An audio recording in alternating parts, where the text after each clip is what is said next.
ಮುಖ್ಯಮಂತ್ರಿ ಸಿದ್ದರಾಮಯ್ಯ ಅವರು ಇಂದು ರಾಜ್ಯ ಪೊಲೀಸ್ ಮಹಾನಿರ್ದೇಶಕರು ಹಾಗೂ ಆರಕ್ಷಕ ಮಹಾನಿರೀಕ್ಷಕರ ಕಚೇರಿಯಲ್ಲಿ ಪೊಲೀಸ್ ಅಧಿಕಾರಿಗಳ ವಾರ್ಷಿಕ ಸಮ್ಮೇಳನ ಉದ್ಘಾಟಿಸಿದರು. ಈ ಸಂದರ್ಭದಲ್ಲಿ ಗೃಹ ಸಚಿವ ಡಾಕ್ಟರ್ ಜಿ ಪರಮೇಶ್ವರ್, ಮುಖ್ಯಮಂತ್ರಿಗಳ ರಾಜಕೀಯ ಕಾರ್ಯದರ್ಶಿ ನಸೀರ್ ಅಹಮದ್, ಸರ್ಕಾರದ ಮುಖ್ಯ ಕಾರ್ಯದರ್ಶಿ ಶಾಲಿನಿ ರಜನೀಶ್, ಪೊಲೀಸ್ ಮಹಾನಿರ್ದೇಶಕ ಡಾಕ್ಟರ್ ಎಂಎ ಸಲೀಂ, ಒಳಾಡಳಿತ ಇಲಾಖೆ ಅಪರ ಮುಖ್ಯ ಕಾರ್ಯದರ್ಶಿ ತುಷಾರ್ ಗಿರಿನಾಥ್, ಮುಖ್ಯಮಂತ್ರಿಯವರ ಕಾರ್ಯದರ್ಶಿ ಬಿಬಿ ಕಾವೇರಿ ಮತ್ತಿತರರು ಉಪಸ್ಥಿತರಿದ್ದರು. ಮುಖ್ಯಮಂತ್ರಿ ಸಿದ್ದರಾಮಯ್ಯ ಅವರು ಪೊಲೀಸ್ ಅಧಿಕಾರಿಗಳ ವಾರ್ಷಿಕ ಸಮ್ಮೇಳನ ಉದ್ಘಾಟಿಸಿ ಮಾತನಾಡಿದ್ದು, ಮುಖ್ಯ ಅಂಶಗಳು ಹೀಗಿವೆ. ಸಮಾಜದಲ್ಲಿ ಶಾಂತಿ ನೆಮ್ಮದಿ ಕಾಪಾಡುವ ಗುರುತರವಾದ ಕಾರ್ಯವನ್ನ ಪೊಲೀಸ್ ಇಲಾಖೆ ಪರಿಣಾಮಕಾರಿಯಾಗಿ ನಡೆಸ್ತಾ ಇದೆ. ಸಂವಿಧಾನ ಪ್ರತಿಯೊಬ್ಬರಿಗೂ ಸಮಾನ ಅವಕಾಶ ರಕ್ಷಣೆಯನ್ನ ಒದಗಿಸಿದೆ. ಎಲ್ಲರಿಗೂ ಕಾನೂನು ಒಂದೇ. ಯಾರು ತಪ್ಪು ಮಾಡಿದ್ರೂ ಅದು ತಪ್ಪೇ. ಬಲಾಢ್ಯರು, ಸಮಾಜಘಾತುಕ ಶಕ್ತಿಗಳಿಗೆ ಯಾವುದೇ ಕಾರಣಕ್ಕೂ ಮಣೆ ಹಾಕಬಾರದು. ದುರ್ಬಲರು, ಪರಿಶಿಷ್ಟ ಜಾತಿ ವರ್ಗದ ಜನರು, ಧಾರ್ಮಿಕ ಅಲ್ಪಸಂಖ್ಯಾತರು ರಕ್ಷಣೆ ಎಲ್ಲರ ಹೊಣೆ. ದುರ್ಬಲರು ಯಾವುದೇ ಕಾರಣಕ್ಕೂ ಅನ್ಯಾಯಕ್ಕೆ ಒಳಗಾಗಬಾರದು.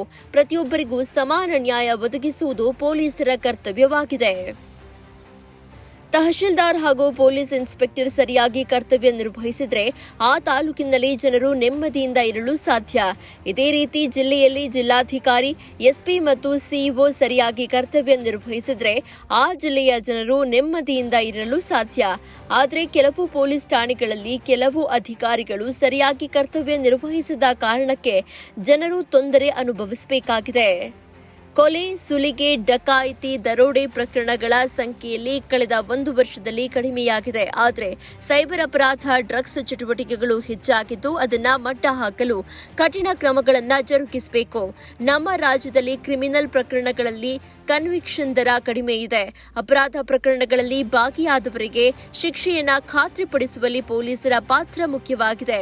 ಪರಿಶಿಷ್ಟ ಜಾತಿ, ಪರಿಶಿಷ್ಟ ಪಂಗಡದವರ ಮೇಲಿನ ದೌರ್ಜನ್ಯ ಪ್ರಕರಣದಲ್ಲಿ ಪರಿಶಿಷ್ಟ ಜಾತಿ, ಪರಿಶಿಷ್ಟ ಪಂಗಡದವರ ಮೇಲಿನ ದೌರ್ಜನ್ಯ ಪ್ರಕರಣದಲ್ಲಿ ಕನ್ವಿಕ್ಷನ್ ಪ್ರಮಾಣ ಕಳೆದ ವರ್ಷ 3% ಈಗ 12% ಸುಧಾರಿಸಿದ್ದು ಇದನ್ನ ಇನ್ನಷ್ಟು ಉತ್ತಮಪಡಿಸಬೇಕಿದೆ.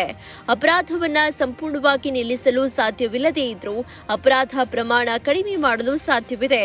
ಆದರೆ ಕಳೆದ ಸಾಲಿನಲ್ಲಿ 88 ಕ್ರಿಮಿನಲ್ ಪ್ರಕರಣಗಳಲ್ಲಿ ಪೊಲೀಸರೇ ಭಾಗಿಯಾಗಿರುವುದು ನಾಚಿಗೇಡಿನ ವಿಷಯ.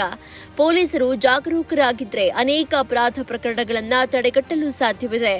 ಎಟಿಎಂ ದರೋಡೆ ಪ್ರಕರಣಗಳು, ಬಳ್ಳಾರಿಯಲ್ಲಿ ನಡೆದ ಬ್ಯಾನರ್ ಗಲಾಟೆ ಪ್ರಕರಣಗಳನ್ನು ಪೊಲೀಸರು ಮುಂಜಾಗರೂಕತೆ ಮೂಲಕ ತಪ್ಪಿಸಬಹುದಾಗಿತ್ತು. ಚಿನ್ನಸ್ವಾಮಿ ಕ್ರೀಡಾಂಗಣದಲ್ಲಿ ಸರಿಯಾದ ಮುಂಜಾಗರೂಕತೆ ಕೈಗೊಂಡಿದ್ರೆ ಅಮಾಯಕರು ಕಾಲ್ತುಳಿತಕ್ಕೆ ಬಲಿಯಾಗುವುದನ್ನು ತಪ್ಪಿಸಲು ಸಾಧ್ಯವಿತ್ತು. ಜೈಲುಗಳಲ್ಲಿ ಅವ್ಯವಸ್ಥೆ ಪ್ರಕರಣಗಳನ್ನ, ಮಾದಕ ವಸ್ತು ಜಾಲ ನಿಯಂತ್ರಣದಲ್ಲಿ ಯಾವುದೇ ಲೋಪವನ್ನ ಸಹಿಸಲು ಸಾಧ್ಯವಿಲ್ಲ. ಮಾದಕ ವಸ್ತು ಪ್ರಕರಣಗಳಲ್ಲಿ ತಪ್ಪಿತಸ್ಥರ ವಿರುದ್ಧ ಕಠಿಣ ಕ್ರಮ ಜರುಗಿಸಲು ಮುಂದಿನ ಅಧಿವೇಶನದಲ್ಲಿ ಹೊಸ ಕಾನೂನು ಜಾರಿಗೊಳಿಸಲು ಸರ್ಕಾರ ಸಿದ್ಧವಾಗಿದೆ. ಇದೇ ರೀತಿ ಸೈಬರ್ ಅಪರಾಧಗಳು ರಾಜ್ಯದಲ್ಲಿ ಹೆಚ್ಚಿನ ಪ್ರಮಾಣದಲ್ಲಿ ನಡೀತಾ ಇದ್ದು ಇದನ್ನ ಪರಿಣಾಮಕಾರಿಯಾಗಿ ತಡೆಗಟ್ಟಲು ಆಧುನಿಕ ತಂತ್ರಜ್ಞಾನದ ಸಮರ್ಪಕ ಬಳಕೆ ಮಾಡಬೇಕಿದೆ. ಕಾನೂನು ಸುವ್ಯವಸ್ಥೆ ಮತ್ತು ರಾಜ್ಯದ ಅಭಿವೃದ್ಧಿ ಪರಸ್ಪರ ಪೂರಕವಾಗಿವೆ.